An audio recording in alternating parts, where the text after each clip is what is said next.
space. Okay, there we go. It is being recorded. I don't want you to be hesitant to ask questions. We're recording it so we can put it on our websites at school. So parents that could not make it or someone that couldn't be here can go back and see it themselves. So we're using it as a resource tool. There are other family resource centers here. I'm Deb Schuyler with Maryville City Schools Family Resource Center. And at this table, I'm going to let you introduce yourselves. I'm Carrie Witt. I'm with the Blount County Schools Family Resource Center.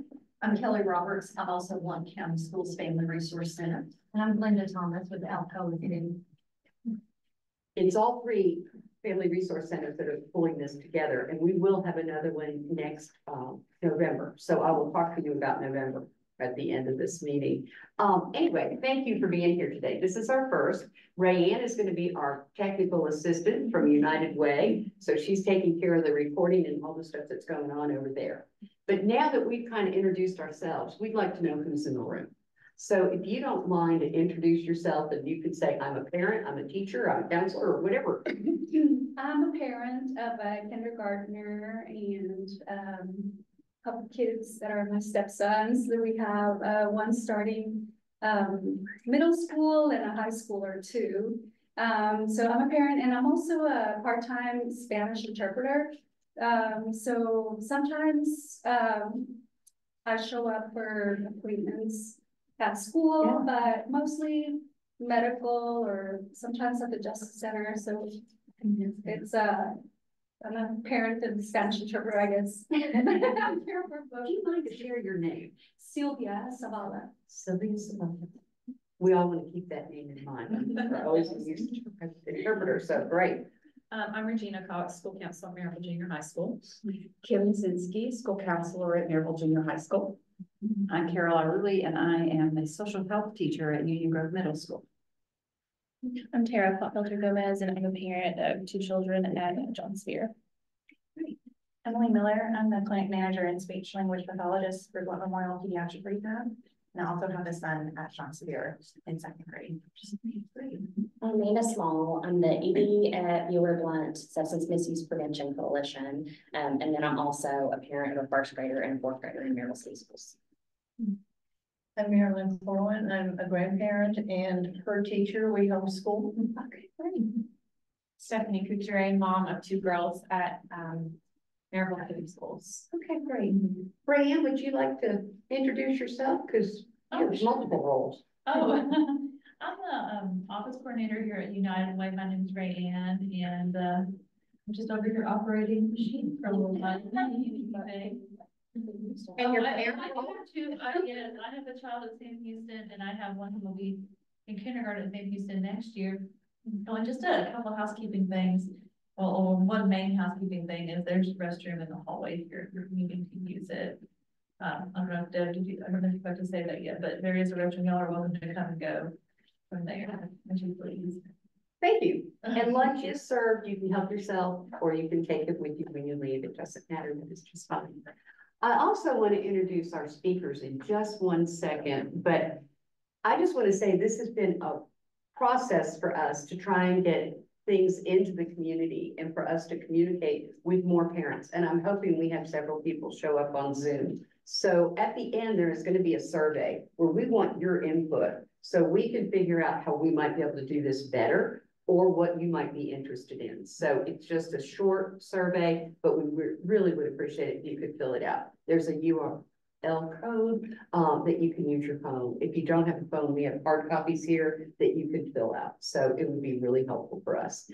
I'm going to stop talking because what we're talking about today, I think, is a really important topic, and it's about sleep and how important that is for our kids. And I think we've got 2 people here that can really help us look at the physical needs, the mental health needs, and why it is important.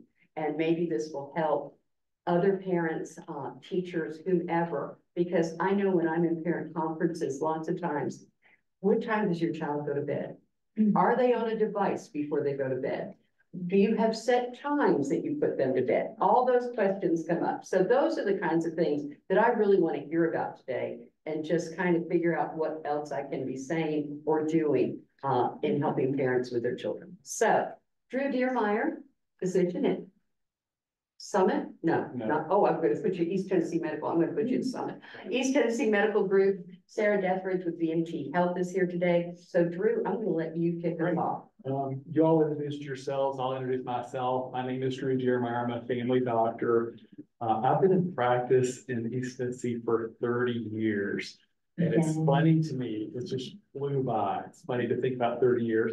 I'm also the father of 4 young adults, and 2 of my children are teachers. Some of you may know William Dearmeyer teaches in the Knox County system, and my daughter, Dr. Haley Tate, teaches in Maryville.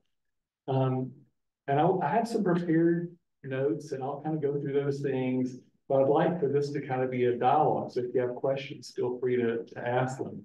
So first of all, why are we talking about sleep today? There are a lot of topics we talk about. Why sleep? Anybody have any ideas? Maybe not get enough of it. Kids do not get enough of it. In fact, the CDC has surveyed and discovered that 7 out of 10 high school students don't get enough sleep. 6 out of 10 middle school students. We don't have statistics on the younger ones, but I can tell you from my own practice, lots of young children, even down to kindergarten, are not getting the sleep that they need. So why is that a problem? Why is it a problem for kids not to get enough sleep? They're always tired. They're always tired, yes. Any other thoughts? They can't focus in class. They're not focusing in class. Absolutely, absolutely. If they're even in class, they're not focusing, or maybe they're asleep at their desk, right? So let's start by talking about a little bit about what happens when we sleep. When we sleep, our bodies go into a repair mode. So we repair damaged tissue. We build bones and muscle. A lot of children in my office come in and they say, how tall will I be when I'm an adult? I want to play basketball. I want to be tall. Getting their sleep is important for that. When children sleep, their immune system strengthens. And they produce and regulate their hormones, not just their male and female hormones, but their growth hormone, and also an important chemical called cortisol. It's kind of a stress hormone that's regulated. The brain, sort of like a computer, goes into a maintenance mode. Decisions are made, which memories are important. They go into storage and they're kind of compressed and stored where they can be found later. Other things that happen during the day that are trivial get forgotten. And then there's some evidence that the brain may actually remove some toxins that build up during the day at night while we're sleeping. So there are 7 really important reasons why we need our children to get sleep. And the first is that when children get their sleep, they are healthier. Getting good sleep makes them physically more healthy. They optimize their growth. Their immunity is stronger, so they don't catch as many infections.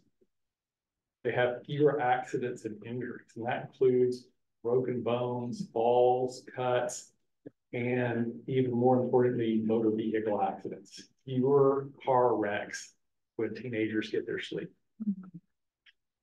And also we know long-term, when kids get their sleep, they're less likely to develop diabetes, high blood pressure, and they're less likely to gain excess weight. Second reason for sleep is that children have better mental health when they get their sleep. They have less anxiety and depression, less trouble with inattention. They have fewer behavior problems at home and at school. They're less irritable and impulsive. They're less aggressive. And Sarah's going to talk more about that later, and we'll have definitely time for questions about that. But we know that a lack of sleep reduces children's ability to self-regulate their emotions. And that leads to more drama. It's just unpleasant for everybody. And not just the drama, but real dysfunction when they're not getting their sleep. And that leads to reason number 3.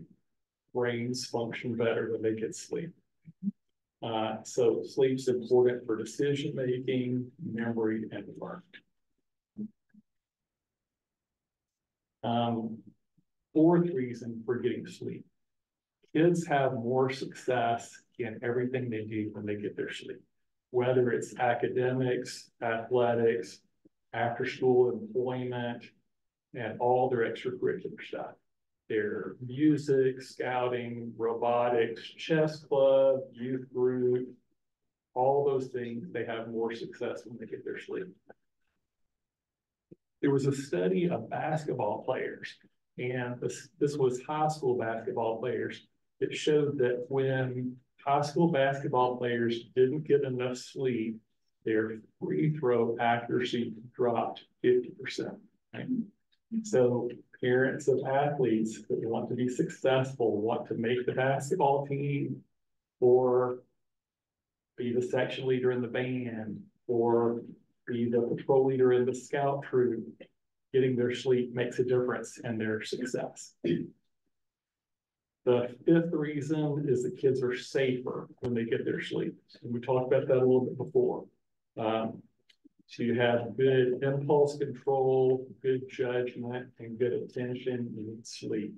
And those are all key factors in driving safely, but also sports injuries, broken bones, all those things happen more in kids and adults who don't get enough sleep. Number 6, sleep reduces addiction. And it kind of makes sense. You would kind of intuitively know that if somebody's not getting enough sleep, they're going to be drawn to stimulants like. That's rude. Excuse me, sir. So we know that that stimulants are going to be appealing to somebody who's not getting enough sleep, like caffeine or nicotine. Not the only. But also, the stress of not getting enough sleep leads people to have more difficulty with drug and alcohol abuse as well. And then the last reason is that sleep improves attendance at school.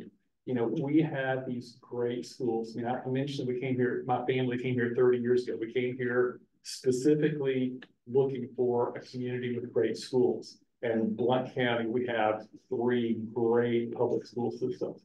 And our communities put a lot of resources into providing great education for our students. But if the student is not there, or if they're late, or if they're there but they're asleep at their desk, they're not getting that. They're missing their opportunity because they're not sleeping. So the next thing I want to talk about is, why is this happening? And not only why is it happening, but why is it happening now? Anybody have ideas? Cell phones, social media. On my notes, it says, hold up my phone. Yeah, cell phones are a big part of it. Technology is a big part of it. Anybody have any other thoughts about why kids are not getting enough sleep? They're overscheduled.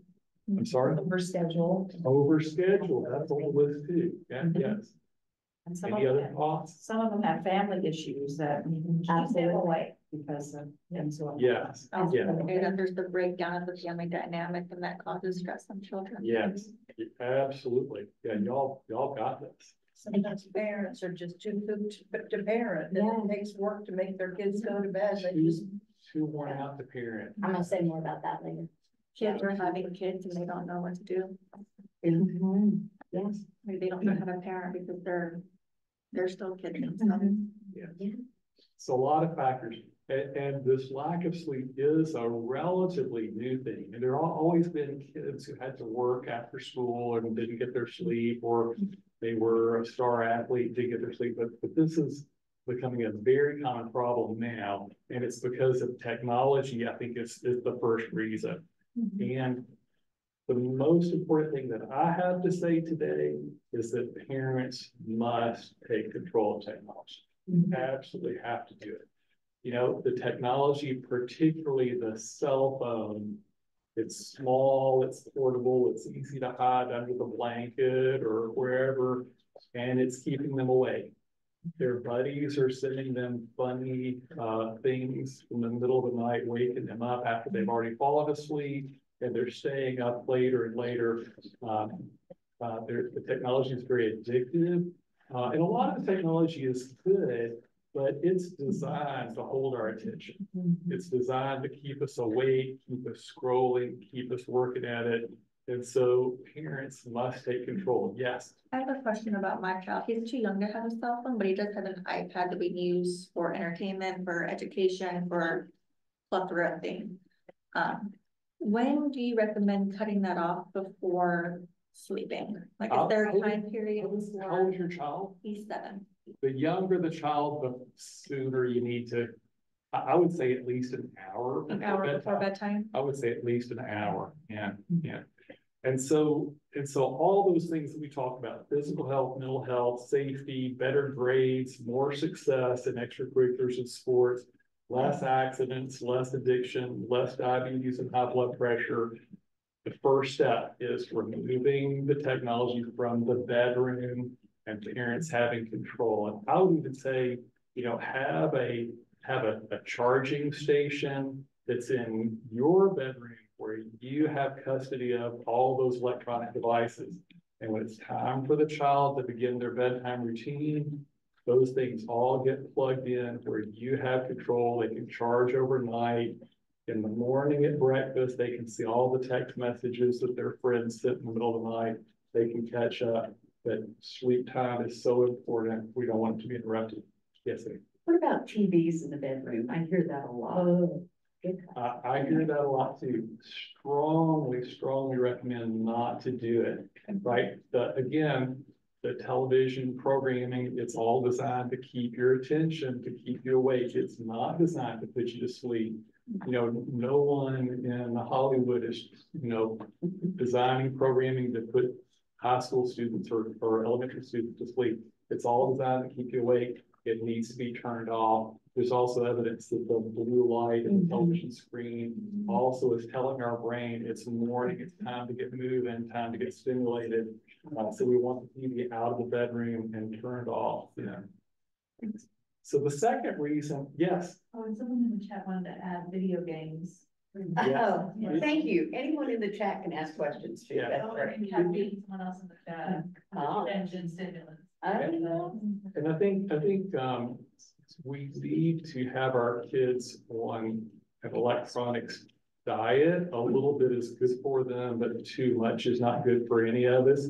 And so I think in general, having some control over how much time our kids are on electronics, that's not for schoolwork.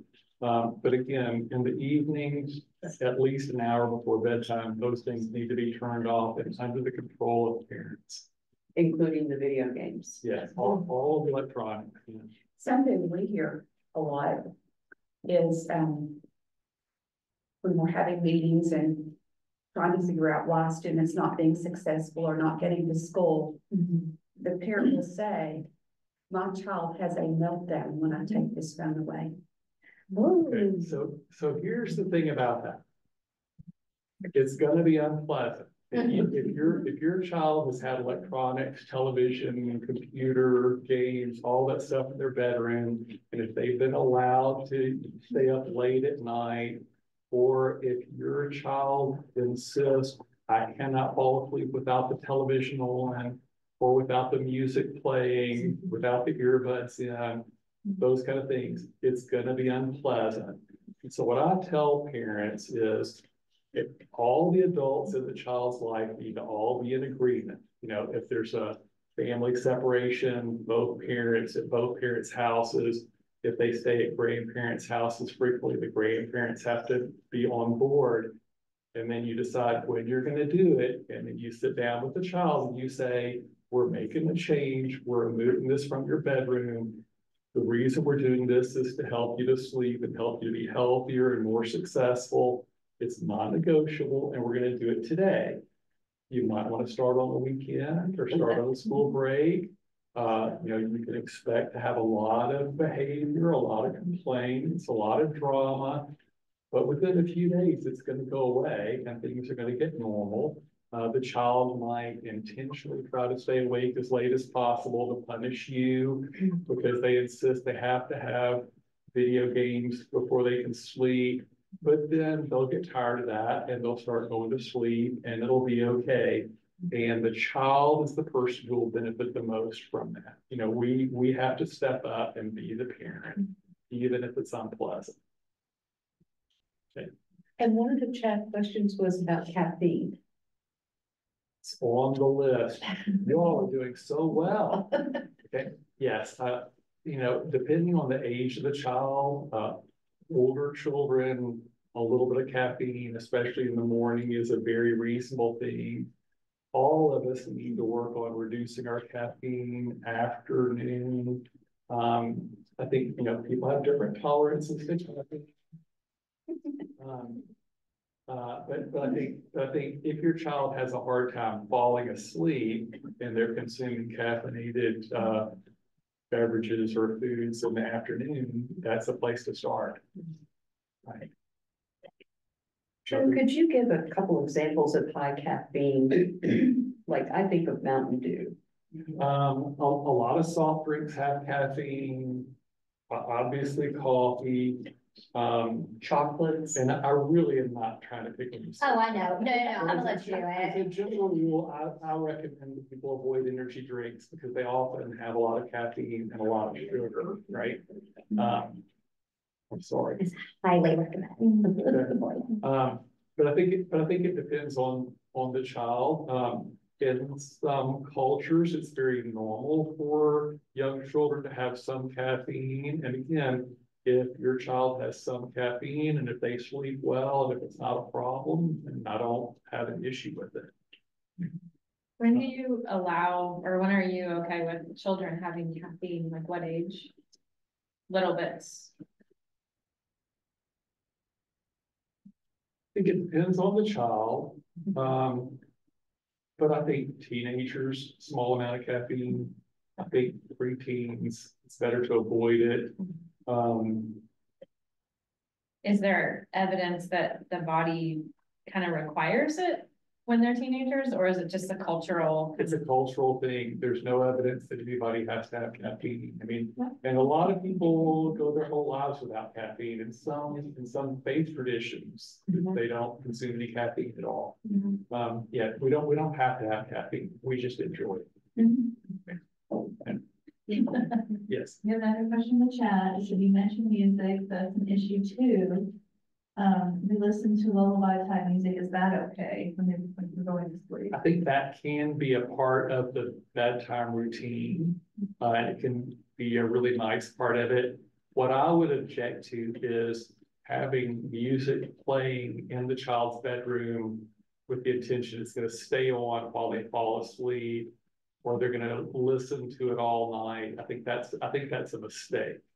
I think it's much better for it to be a limited thing that is turned off when the lights are out. So I had a couple of other things just to talk about why we're having the issue with sleep now. One is that we have so many great things for our kids to be involved with. There are just not enough hours a day. I think one of you mentioned that, you know, we have scouts, we have church, we have sports, music, academic clubs, dance, all that stuff. And so sometimes there's just not enough hours in the day, but I think we have to prioritize sleep. And if our child is so busy that their homework is getting pushed back till after bedtime, then we need to help them select a few of those activities to cut back on. There's just not enough hours a day. And parents are busier too. And that's kind of the other part of that, is that parents are often working 2 jobs. They may not get home from work until close to the child's bedtime or after the bedtime. There might be a custody situation where you only have your child at your house for a few nights each week. And so parents want more time with their kids. And it's hard to blame them for that. That's wonderful that they love their kids and want to spend time with them. But they have to realize that they could be harming their child by causing a sleep deprivation problem. So again, it's kind of prioritizing and also making the most of the time that we have with our children to make it really quality time where you're interacting as opposed to just doing electronics with them. School schedules and bus schedules are not always ideal. Sometimes I talk to kids, especially if they live fairly far out in the county, they have to get up really early to catch the bus and ride around picking up their classmates before school. So it makes those kids really need an early bedtime, and that can be difficult. The only real suggestion I have with that is to really be efficient in the morning as far as how much time do you really need from the time you wake up till the time you leave the house. And that can help kids sleep a little bit later. And then lastly, sometimes medical problems cause disruption of sleep. And when that happens, really you need to see your family doctor or your pediatrician and talk about that, because that's a very individual thing. It's not really something that we can deal with in this forum today. Right. That's all that I had prepared. Yeah. I have a maybe question, comment, or I remember before I became a parent, I was a stepmom, and my stepson he started middle school. But I remember when we took him to kindergarten, and they had nap time. And now that I'm a mom and take my child to kindergarten, I don't think they get a nap anymore. Does anyone know when that changed? And maybe it's just Here, that's a school question, isn't it? Yeah. I don't know when that changed, but I'll be happy to explore it. Yeah. Because the rigors of kindergarten now are so different than they were 10 years ago. Yeah. So I'm happy to explore that though. I really am. I think that's a great 6 question. years ago. I don't know. Time flies. I guess it's been a while. Yeah. Yeah. I'm gonna say more than 10 years. More than I just moved from Georgia and they're still doing it in Georgia. They Where are. pre-K and kindergarten has quiet time. They don't require that they fall asleep, but they are required to sit down and be quiet while the people around are like resting. Yeah, I remember bringing in a mat to find. Yeah. And it doesn't feel like it was that long ago, but I guess it's been 5 or 6 years. Yeah. I think a lot of that is because we push the curriculum back so much. Yeah. And they look at it as a time thing, you know. Yes. So this is pre-pandemic time, so I'm sure. I'm hoping that pendulum's swinging back. I apologize if I missed this earlier, but for elementary school kids, how many hours of sleep do you recommend they get? That's next on the Oh. list. I'm not sure what I missed or not. I'm So, sorry. so American Academy of Family Practice, Pediatrics, and Sleep Medicine all have an agreement about how much time kids need to sleep, but it's a pretty wide window. Okay. So kids 3 to 5 need between 10 and 13 hours, and that includes naps. Children 6 to 12 need 9 to 12 hours. Children 13 to 18 need 8 to 10 hours. And I would suggest aiming for the middle, because that lower number is really cutting it close. So I always suggest aiming toward the middle. So for 3 to 5 year olds, maybe 11 to 12 hours, 6 to 12 year olds, 10 or 11 hours, and teenagers, a good 9 hours. One of the things I always suggest to parents is look at how many hours your child sleeps on breaks. How many hours does your child sleep on a Saturday? If your child sleeps 11 hours on a Saturday, and they're telling you that I only need 6 hours on school nights, no, they need more than that, right? I have a couple of things to talk about how to get kids to sleep more if we have time. I don't want to get too much into serious time. The first thing, as far as getting our kids to sleep more, is we have to prioritize. We have to understand that we as adults may have to give up a little bit of our time with them. They may have to give up a little bit of their extracurricular time, and we need to make it important to schedule it. And most importantly, we have to control the cell phone and other electronics. There's a whole strategy that works for adults and kids to improve their sleep called sleep hygiene. And the first thing on that list is consistent bedtime. So you start with what time your child needs to wake up in the morning to go to school, and you calculate backwards to figure out what time they need to be in bed. So that's the bedtime, but there needs to be a bedtime routine or a wind down time before that. And depending on the child, that might need to be half an hour or so. That bedtime routine should be the same every night, whether they're at their dad's house, their mom's house, or their grandparents' house. right? And that bedtime routine is very predictable, very normal, very reassuring to the child. It could start with their bath, getting ready for bed, brushing their teeth, and then a little bit of parent time. That's so important. And then depending on the age of the child, there might be some reading to the child or the child reading to you. If it's older kids, high school kids even, you reading your book, they're reading theirs, but you're having that kind of quiet, calm time together. The bedroom environment needs to be dark. If there's a night light, it should be a simple night light, not an entertaining night light, right? The house should be quiet. It's very hard to go to sleep, but there's a party going on in the next room, right? It's better if there's exercise earlier in the day. That actually helps us sleep better. If we exercise right before bed, that's going to make it harder for us to fall asleep.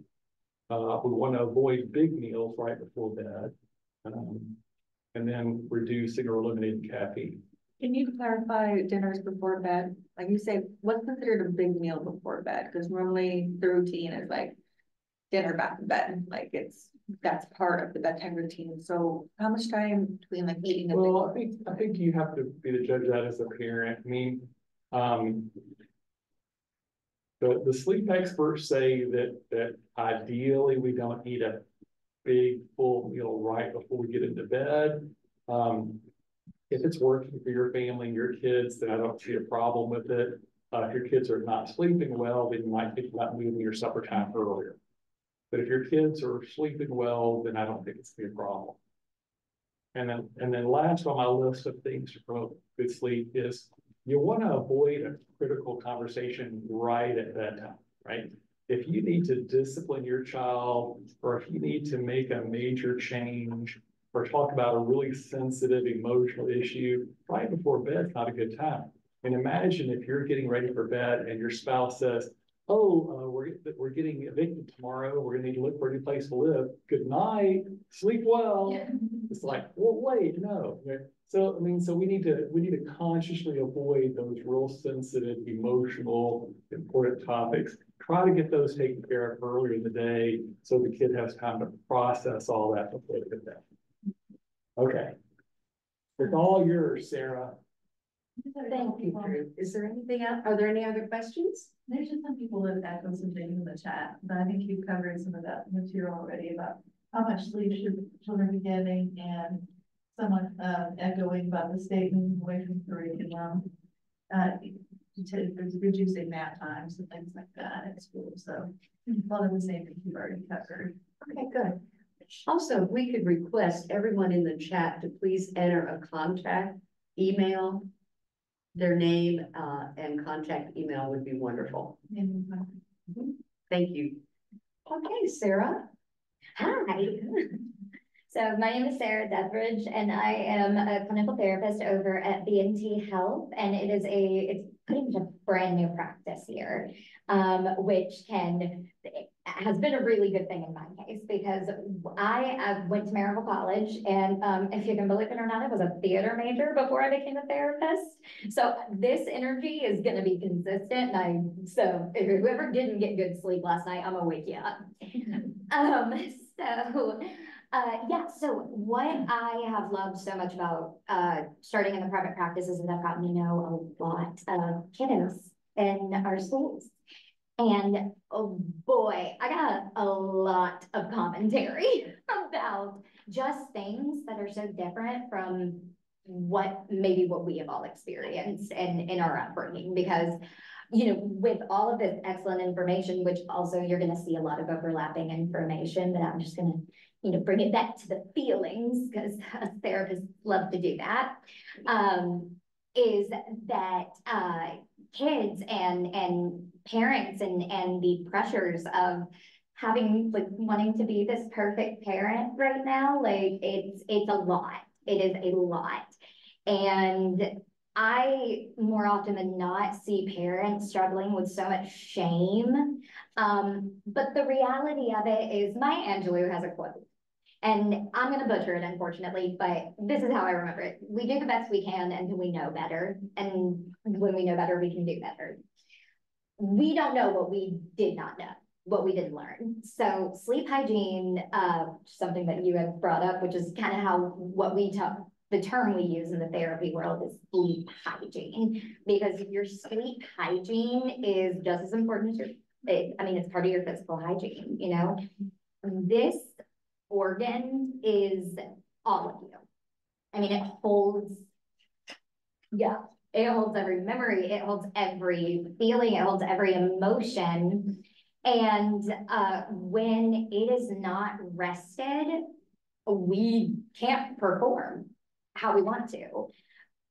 So I'm gonna go through these slides. Do you mind if I get up? No. Okay, I need to stand up because I knew that this was gonna happen. I was gonna come and talk about sleep hygiene on a night where I got maybe 4 hours of sleep. So the irony here explains the energy drink. Hi, what is your name? My name is Sarah. May I ask you a question? Do you like to go to bed? Yeah, what do you like about that? And do you use it in your bed? No, where do you sleep? And mommy and daddy's bed. Totally. Oh, yeah. Do you have anything that you like to sleep with, like a stuffed animal or anything like that? Yeah, awesome. Oh, that's awesome. So you like to get really, really cozy with them, and that feels good, right? Yeah. Do you feel like you feel better when you sleep at night? Yeah. Me too, girl. Yeah. So you're doing better. It's nice to meet you. So that's an interesting one because I don't usually get that answer of I like to sleep. and we get it because going back to the whole thing about this brain is it's got some chemicals in it that are responsible for a lot of things like decision making and emotional regulation and emotional identification. And we are all addicts of dopamine. We like to feel good. We like to be stimulated. We're also an American culture, okay? It's big, it's loud, it is vibrant, and it does not want you to sleep. You know, it wants us to keep going. And additionally, and this is not a political agenda I'm trying to push on anybody, but we live in a capitalist society. And so we're working our tails off. And with inflation being so high right now, I've got a therapist that are working 4 12-hour shifts and then going to work full time at another place right now. So raise your hand if you grew up with something like sleep hygiene, where your parents said, we're doing our bedtime routine, and this is how we do it. Yeah, if you did, It wasn't more like, power to it you. wasn't formal, but it was like, Sure. it was more like, you need to go to bed because it's mom and dad's time. Yeah. So, like. Scoot. Okay. And you're a mom, yes? Yeah. Yes. So how does that work for you nowadays? I have ADHD and I am a student as well. Oh, yeah. Online. And Okay. so I have to be more awake in the evening. So Sure. I'm tired during the day and then I'm awake at night. Sure. And then I don't go to bed till like 3 or 4 o'clock in the morning. Oh, yeah. So Oh, you got yeah. more sleep than I did last night. You're speaking my language. And so it's hard because the way that my life is not the way that my stay-at-home mom with 6 kids was. Like, it's just a different world. It is different. Like, I want to be in that world, but that's not the world that exists for me anymore. This is true. I'm going to elaborate on that as soon as I figure out how to use this technology. Ryan, you got some, can we? You need the click. You already have I it. have and the it's less click. Where work. do I aim it? Oh, I think you aim it at those boxes. No, I'm not including the one with. I didn't get enough sleep. God only made me about 5'1". She can do it for you. So sleep didn't help my height. I can't reach. There you go. I know, sorry. Okay, perfect. Okay, so we're talking about brain development and, we've talked a lot about how lack of sleep is linked to, memory, attention, self-control, and these, I'm gonna read a little bit. I know y'all can probably read, but I'm gonna read out loud. The structural differences can lead to long-term cognitive and behavioral issues, including impulsivity, anxiety, and mood disturbances. I just need to tell everybody one thing right now. We are the most addicted, sleep-deprived, anxious, and depressed as a human race that we have ever been in the history of humanity. It didn't start with us. So, if you are seeing these things in yourself, or if you're seeing a lot of anxiety in your kids, I can assure you that it's not just due to their sleep.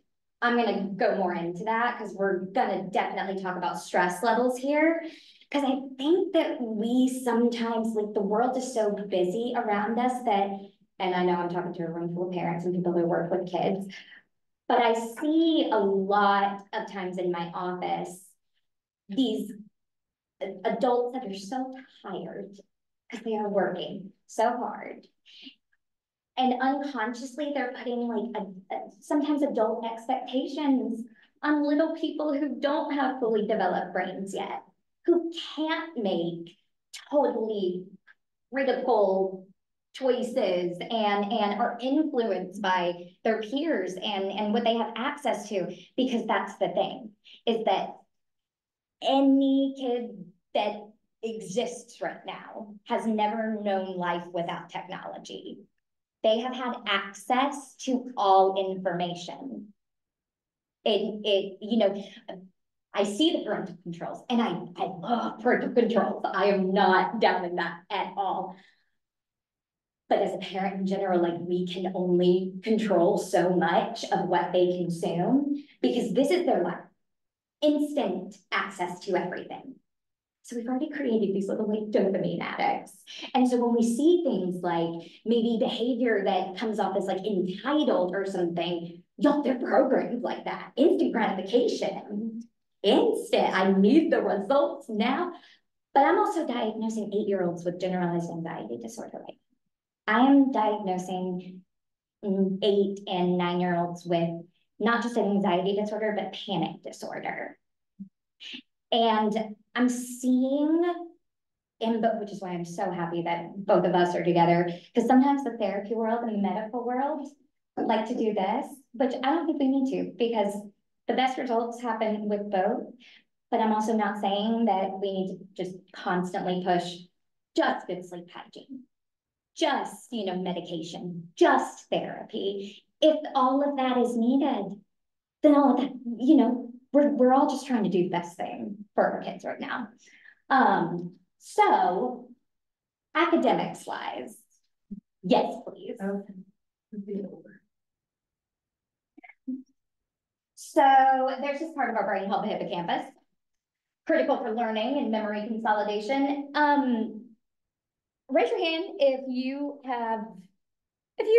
raise your hand if you're real good at remembering after, let's say, a 4-hour night's sleep. Yeah, it's hard. It's hard. And all of these kids right now are a little cute. Just craving that dopamine constantly. Are like, they can't, it's hard to sit still. That stimulation, where is it? Where is it? Where is it? And the thing is like, depending on the child's situation and, what's going on in their life, sometimes they don't know where they're sleeping that night. Sometimes they're going to get disrupted in the middle of the night and have to be taken out of their homes. And all of a sudden now, not only are we dealing with lack of sleep, but we've introduced trauma into their lives, because separation of any kind is traumatic and it affects our sleep. Something about me is that I specialize in trauma and dissociation in both adults and adolescents. And so a lot of individuals with PTSD and complex PTSD, nightmares, night terrors, bedwetting, these are all of the parts of a child that make them whole and now it's our responsibility, like, okay, how do we work with all of this? This is a lot. And ultimately, I'm gonna talk about the prefrontal cortex in a little bit because that has to do with trauma. When we experience trauma, whatever the trauma is, we have this area in our brain called the prefrontal cortex. And when we experience trauma or maybe witness violence or are sleep deprived, it's doing damage here. And this part of our brain is extremely important, not just in adolescence, but in later in life for things like decision making and things like emotional regulation and being able to say, I feel this. I cannot tell you how many times I have a kid who's exhausted in my office. They're so tired that they can't even tell me, I am tired. I just need a nap. And believe it or not, at least once a week, one session with my kiddos is them napping. Either because they need a safe space. Because if we don't feel safe at night, or if we're struggling with night terrors, sleep has now become the enemy. Sleep is scary now. And there are two things besides sleep, like that I will preach until the day I keel over. And that is get your sleep and drink your water, because that is the most important thing that you can do for your brain, our brains, their brains. So this isn't just rest. This is literal physical health. It is brain development. It is getting their bodies to grow the way that they are supposed to. Okay, so let's talk about stress management real quick. Kids are stressed. They are stressed, and they get stressed just like we get stressed. So how many people in here, like, what's your stress response? I'm not sure. Sure. Maybe you've never been asked it before. When you're stressed, how do you know you're stressed? My shoulders tense up. Shoulders tense up. I want Food. Yes. Yes, girl. Give me that whole box of Oreos. Migraines. Oh gosh. Yes. Yes. I want to talk about some of the things that stress kids out. Academic pressure is at the top. Now, there is no blame game here. Okay. Again, we do the best we can until we know better. And when we know better, we can do better. But academic pressure it's a lot. And it's not just a lot on our kids, on teachers. Like trying to meet the needs of every child in there and all of you, anyone here is a teacher, and you all know, not all kids learn the same. But sometimes we're forced in this position where we can't be as attentive to a child's learning needs as we want to be. And then we are, for all intents and purposes, SOL if they are not sleeping on top of that. Because what I tell both my kiddos and my adult clients is, you come to therapy, we can process all the trauma that we need to, but I will be useless to you if you are not having your basic needs met, like hydration, sleep, shelter.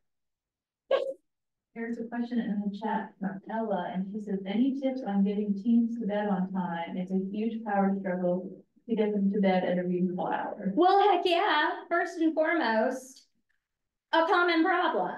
It is a struggle. It is. And we all can't be like this little angel right here who's like, I love sleep. I love sleep too. I just want to get it. But there's a lot of steps I have to take before I can get that good amount of sleep. Yeah, I don't know if it's on the agenda, but what about we want to go to sleep, but we can't fall asleep? Is there a part of that? Because like, I'm sure I'm not the only mom who lays there exhausted and her brain does not shut up. You remember what I said about the whole capitalism, inflation, being a perfect parent, all that stuff? Yeah, there's a reason you're staying up, staring at that ceiling and ruminating on your thoughts. How do you fix it though? Yeah, that's a great question. And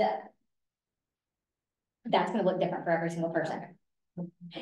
But what I can tell you is hydration is really important. Can you heal the prefrontal cortex after it's been damaged?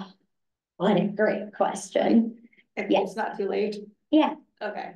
You can, maybe, and I say that with also the understanding of everybody is different. And while I try not to compare trauma, sometimes there are more extreme scenarios. And so, you know, it's, with that being said, it's like, chicken or egg, where's my first step? I wish I could answer that for everybody in here. My office is right down there. I have lots of openings and I'd love to explore that with you. But that's the thing. It's even in my group therapy room, they're like, okay, Sarah, give me coping skills. I'm like, I can give you a list of 100 coping skills. It doesn't mean 1, you're going to be consistent with them. 2, it does not mean they're going to be effective. And 3, what works for them might not work for you. I mean, each one of us are unique. I think sometimes, and I hate to say this, Google is sometimes our worst enemy and sometimes our best friend. Preach it. But Googling sleep, how to put yourself to sleep, gives you a menu of ideas that you may not have considered. Whether it's focusing on your breath, whether it's focusing on the sound, you know, it gives you a variety of things. So that what may work for one may not work for another, still gives you a menu of things that you can try. And sometimes, and I speak from personal experience, some nights it's easy to go to sleep and some nights it's not. Absolutely. And then I look at my stress levels. So it's how do you address that? And I think having that menu there of what might work sometimes helps just to give you some alternative ideas. Absolutely. And that's excellent feedback there. And, you know, the thing about stress is that we're so used to feeling stress. So it's a lot harder to tell when, oh my goodness, my cortisol levels are high. I think too, I'm an old lady, okay? No. Yeah, I am. 65, so, but then, yeah, I've learned in my older years, that routine that I had when I was a little kiddo, I need it now. Oh yeah. And if I throw in a baseball game for my grandkid at 7:45, that throws me off. I have to, there's a time for my pajamas, there's a time, you know, dinner. I have to have that. If anything gets moved out of its place, but it took me a while to get into that routine. Absolutely. That works for me. Absolutely. And I'm gonna go so much more into building a routine, like in 2 seconds. Talk a little bit more about cortisol levels. Oh, I'd be happy to. But I also would love your input on that as well. Cortisol, stress hormone. Who do you guys know that's relaxed? You ever look at somebody and just be like, where'd you get that? It's hard. First of all, we got to identify that we're stressed. And then 2, cortisol can affect us all differently. And insomnia, cravings, sugar, like just total craving for carbs. Cortisol, I mean, will absolutely affect your sleep. Will absolutely affect your eating patterns. Will absolutely affect the way you respond or react to a situation. Environmental influences, biological influence, genetic predisposition, childhood trauma. Body keeps the score, y'all. Our stress will catch up to us. And it'll come out in some way. So there are definitely similar things that we all experience stress in some similar ways. And at the end of the day, if your cortisol levels are too high, we gotta have an intervention. We have to, because of how hard it is to have the time to do that. And I think we were saying earlier, we have to make that time now. And that's hard. But it has to become intentional now. Rest has to be intentional. So one of the things that, yeah, do the next one, please. Is that right? Yeah, Okay. okay, I've talked about that, Okay, keep going. keep going. Okay, bedtime routine. One of my first jobs out of grad school was I was working at an IOP for, has somebody ever heard of Susanna's House in Knoxville? Okay, well, it's wonderful IOP, and it is for mothers who are struggling with addiction. And one of the most beautiful things about it is that there's childcare there. So mothers come in, we do group therapy, their babies are all good. But then we also incorporate parent management training and just a lot of parent bonding, you know, and oh goodness, it was amazing. But one of the things I'll never forget is when a mother told one of the therapists, it was a mother, she said, our bedtime routine starts at 4:30. Hey y'all, anybody else? What are y'all doing at 4:30? Making dinners. Making dinner, yeah. But here's the thing, that is a bedtime routine. Yeah. They know that when they're coming home, okay, take my backpack up, go do this, go do that. You know, maybe it's homework and then it's, you know, go play outside for a certain amount of time. Come in, actually eat dinner, take a bath or shower, go to bed. And that's great. That's great. We want that routine. I see a lot of people try to do this routine and then a stressor happens and then they get off their routine. And then all of a sudden I'm like in a shame spiral with everybody because they're like, oh, again. And then our children are watching too. They're watching us respond to stress too. They watch, they observe. And one thing I've very much learned about teenagers specifically is they'll do this thing where you don't know if they're paying attention, you don't know if they're listening, and then just one random afternoon, they will say verbatim something that you've been trying to hammer in all semester, and you're like, you are that? Oh my gosh. So they surprise you. It's just, we gotta talk to our kid. We gotta say, hey, look at your body. Let's take a couple deep breaths and just like do that. Like everybody, right here, right now. I want you to close your eyes, now I want you to take 3 deep breaths. And I want you to just like pay attention to any tension without trying to change it. This is a shame-free zone. We are simply just noticing. Open your eyes when you're ready. What are some of the things you know? Oh. My pants are a little tight. Yeah. Okay, absolutely. My eyes hurt. Your eyes are, yeah. My fingers relaxed when I'm so breath. That's great. That's great. Okay, so some of us are like, oh wait, okay, that helped. Or, oh, you know what? I'm tense. That took 6 seconds.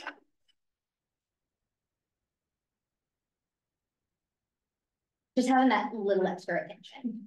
But bedtime routine, screen time management. We've talked about this. It's really, really hard. And have you ever tried to take drugs away from a habit?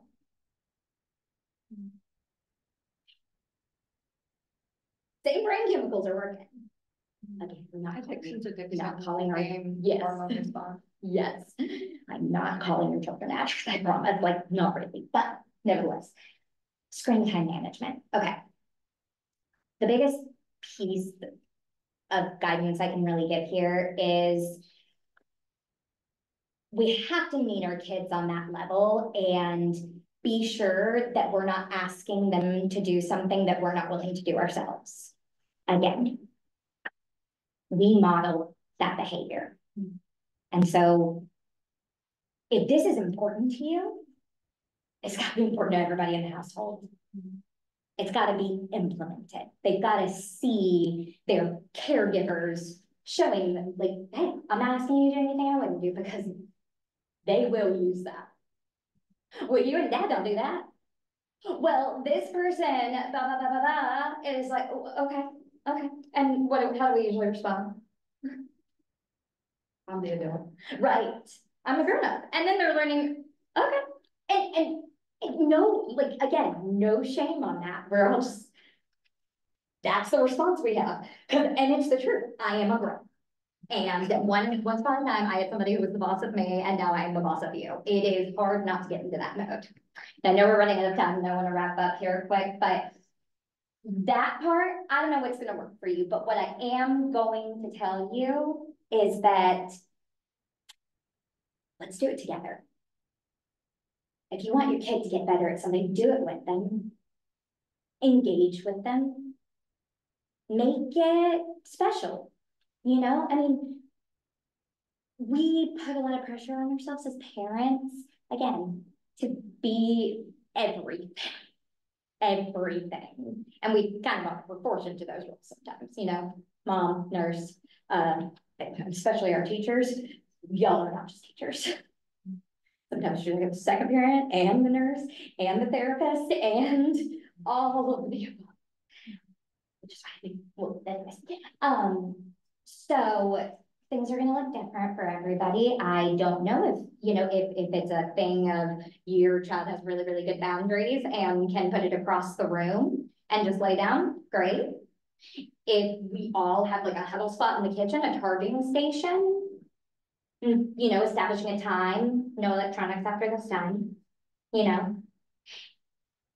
Who does bedtime stories? Best thing you can do is read to your kid at night. I mean, one of the best things you can do is reading together. Because one, you're spending time together, you're engaging in something with them.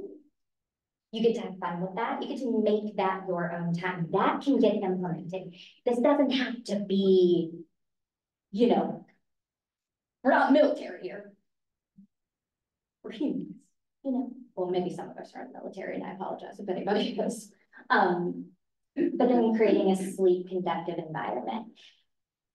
Baths are great. Scents are great. Lavender, you know. Your stuffed animals.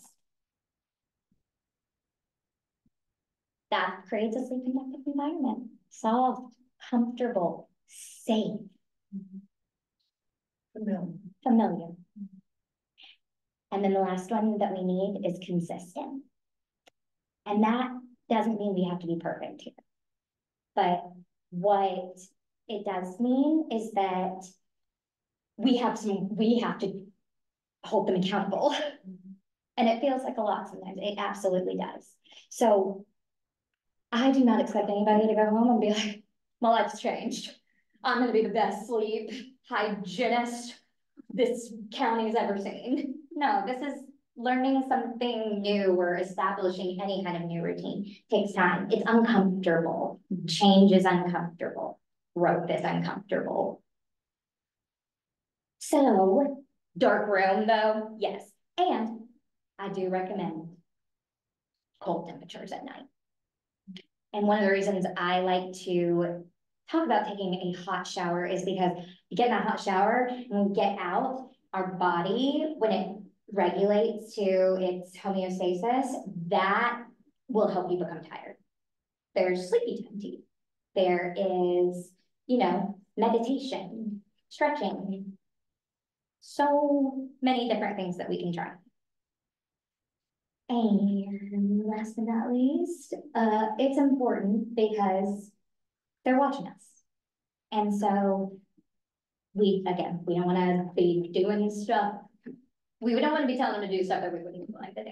Now, granted, you're still a parent. You still get to make the rules. But it does help when everybody is contributing to the greater good of y'all's health. The benefits of when this routine works.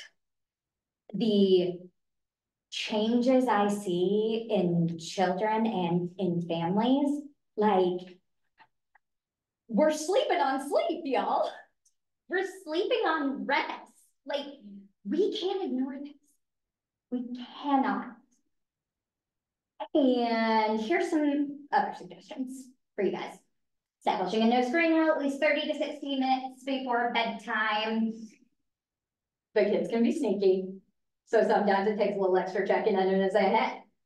And then that's, you know, the rules may, you know, we learn by doing sometimes. So it's like, you know, if they're pushing those boundaries, being able to say like, hey, give me that phone. No screen time for anybody. No, you're not the exception to the rule today. Designated certain areas of the home, like the dining room or bedrooms, as screen-free zones to promote healthier habits. Not all of us may have a designated dining area, but let me tell you what, being able to sit down and eat is good. It's good. I really, really recommend that. It gets them talking, because if that phone is there, like, we've all seen it. Sometimes you won't hear a word out of them. To that point, we learned this tradition and we started doing it and our girls love it. Every night at dinner time, we do high-low. Oh, yes. Say, what was your high of the day? What was your low of the day? And it's really cool because they do talk. Yes, they do. And yeah. I love that. I love that. Because then you do it enough times. I get to talk about my high. I get to talk about my high. I get to tell everybody at dinner about the great thing that happened today. And then we get to say, everybody's engaged. It's fun. Yeah, and it's good for the parents too, because it gets you thinking about your day, and what was your high, what was your low, and Do you participate? oh yeah. I had to get one That's them. key. They would run away without my husband and I doing it. I'm like, we heard you. Yeah. You're us. I think that's really important that you're included. Yeah. Another thing that we have started doing on the weekends with my godson, well, we do 2 Fridays out of every month where we do fun sleep. So we set a tent up in the living room and we'll like decorate it. And so it's like camping indoors, but it's still so cozy. It's a great way to wind down after the week. And it's fun. They're like, we're camping, but we're in the living room. I'm gonna have to Yeah, absolutely. stop at this point. We do have a brief survey that we would like for you all to take. Can you pull that up? Okay. I'm hoping it's on there. And you can do it with your phone. If we don't have it, or we can pull it up, then we'll pass one out to you to do.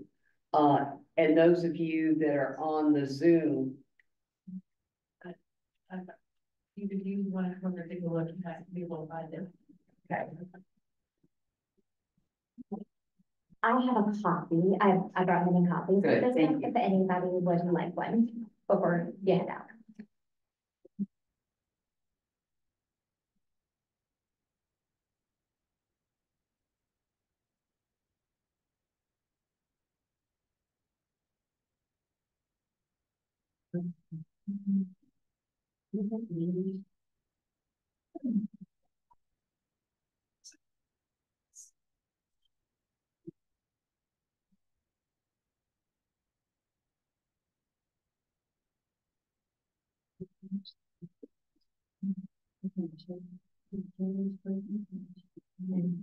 Oh, are you trying to print out mine? Yeah. Oh, okay. I was like, I probably. See if you can get that, and I'll let you get it off of my phone.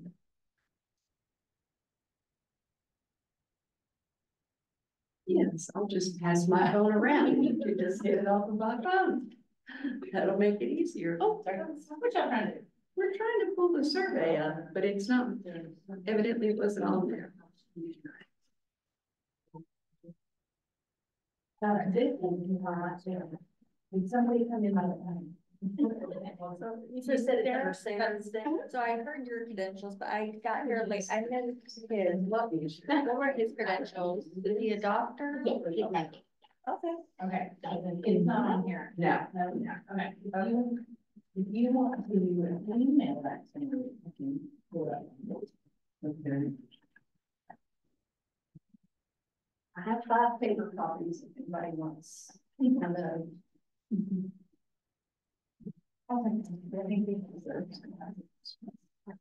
You did take the survey? Yeah, it's the same survey, it's just on paper. Just in case.